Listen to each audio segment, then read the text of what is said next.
اور وہ آدمی جو ساری عمر اپنے باپ سے پیسے لیتا رہا ہے، جس وقت ابو کا ہاتھ ایسے ہوگا نا، میں زندہ نہیں بچوں گا کہ میرے سامنے میرے باپ کا ہاتھ پھیلا ہوا ہے۔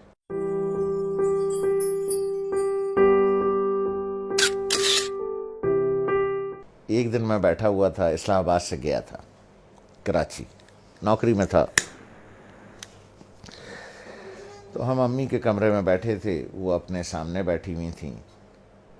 تو میری ایک ہی بہن پاکستان میں ہے، اس کے تینوں بچے بھی آئے ہوئے تھے، وہ بھی آئی ہوئی تھی، تو ادھر صوفہ رکھا تھا تو اس پہ میں بیٹھا تھا، 2 لوگوں کا صوفہ تھا ہے وہ، تو والد صاحب برابر میں بیٹھے تھے، تو سب لوگ باتیں کر رہے تھے، تو میں نے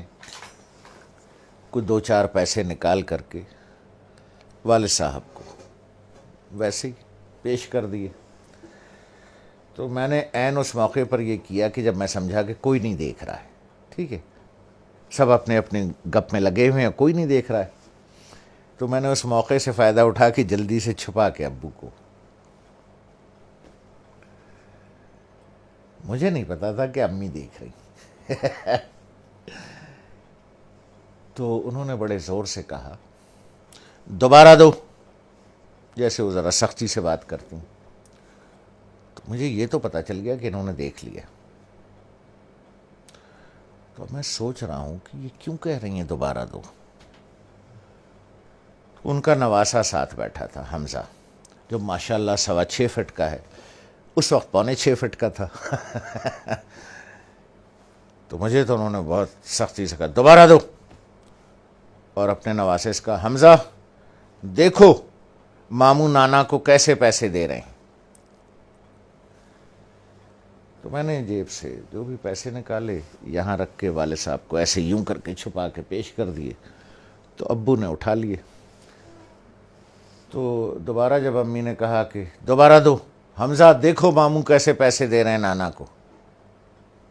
تو میں نے دوبارہ دے دیے، تو والدہ نے کہا کہ اب اسے بتاؤ کہ تم نے ایسے کیوں دیے۔ تو میں نے کہا دیکھو بھائی حمزہ میاں، یہ میرے والد صاحب ہیں، میں ساری عمر ان کے ہاتھ سے پیسے لیتا رہا ہوں، اب میں نے یوں نکال کے پیسے دوں گا تو میرے والد صاحب کا ہاتھ یوں ہوگا،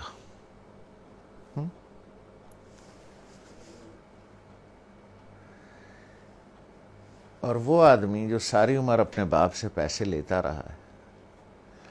جب میں نے کہا اپنے بھانجے سے، میں نے کہا حمزہ میاں جس وقت ابو کا ہاتھ ایسے ہوگا نا تو میں تو مر جاؤں گا، مجھے ہارٹ اٹیک ہو جائے گا، میں زندہ نہیں بچوں گا کہ میرے سامنے میرے باپ کا ہاتھ پھیلا ہوا ہے،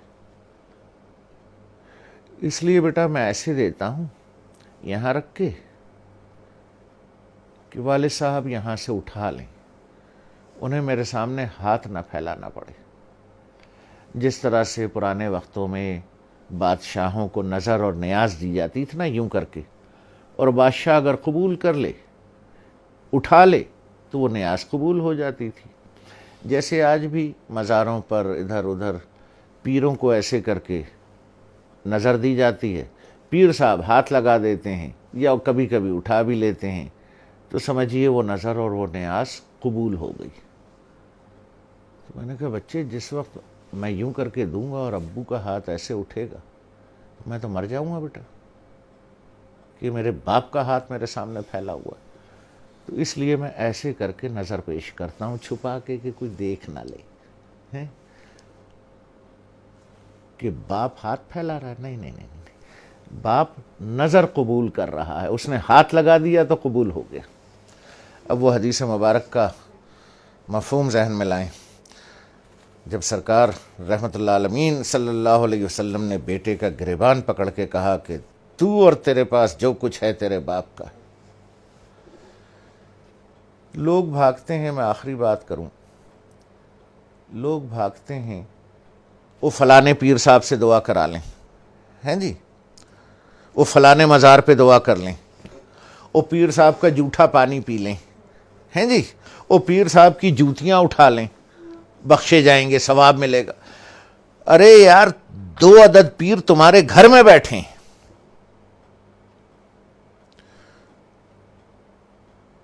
ایک عورت ایک مرد، دو پیر تمہارے گھر میں بیٹھے ہیں یار، جا کے ان کی جوتیاں سیدھی کر، ان کا جھوٹا پانی پی، ان کے پیر دبا، پیر صاحب کے بجائے باپ کو نظر اور نیاز پیش کر، جا کے ابا کے جوتے پالش کر،